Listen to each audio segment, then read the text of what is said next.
Chapter 5. Now Naaman, commander of the army of the king of Syria, was a great and honorable man in the eyes of his master, because by him the Lord had given victory to Syria. He was also a mighty man of valor, but a leper. And the Syrians had gone out on raids, and had brought back captive a young girl from the land of Israel. She waited on Naaman's wife.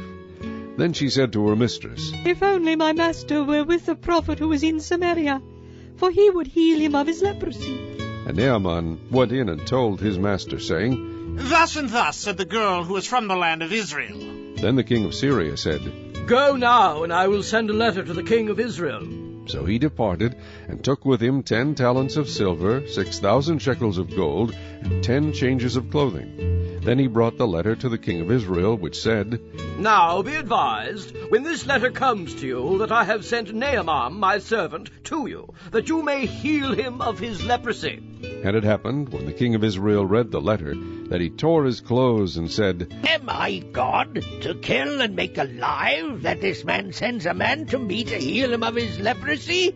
Therefore, please consider and see how he seeks a quarrel with me." So it was, when Elisha the man of God heard that the king of Israel had torn his clothes, that he sent to the king, saying, "Why have you torn your clothes? Please let him come to me, and he shall know that there is a prophet in Israel." Then Naaman went with his horses and chariot, and he stood at the door of Elisha's house. And Elisha sent a messenger to him, saying, "Go, and wash in the Jordan 7 times, and your flesh shall be restored to you, and you shall be clean." But Naaman became furious, and went away, and said, "Indeed, I said to myself, he will surely come out to me, and stand and call on the name of the Lord his God, and wave his hand over the place, and heal the leprosy.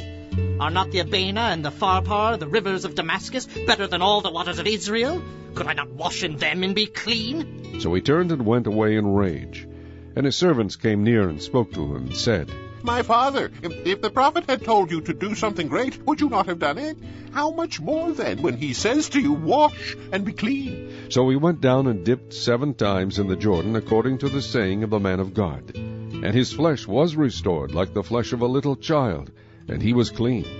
And he returned to the man of God, he and all his aides, and came and stood before him. And he said, "Indeed, now I know that there is no God in all the earth, except in Israel. Now therefore, please take a gift from your servant." But he said, "As the Lord lives before whom I stand, I will receive nothing." And he urged him to take it, but he refused.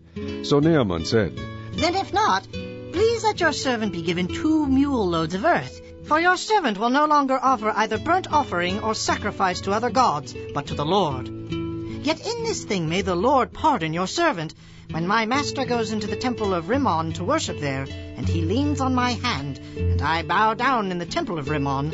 When I bow down in the temple of Rimmon, may the Lord please pardon your servant in this thing." Then he said to him, "Go in peace." So he departed from him a short distance. But Gehazi, the servant of Elisha, the man of God, said, "Look, my master has spared Naaman the Syrian, while not receiving from his hands what he brought. But as the Lord lives, I will run after him and take something from him."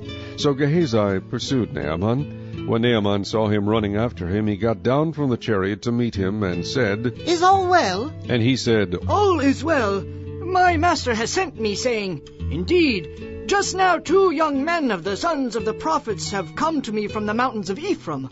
Please give them a talent of silver and 2 changes of garments.'" So Naaman said, "Please, take 2 talents." And he urged him, and bound 2 talents of silver in 2 bags with 2 changes of garments, and handed them to 2 of his servants, and they carried them on ahead of him. When he came to the citadel, he took them from their hand, and stored them away in the house. Then he let the men go, and they departed.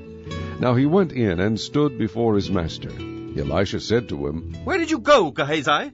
And he said, "Your servant did not go anywhere."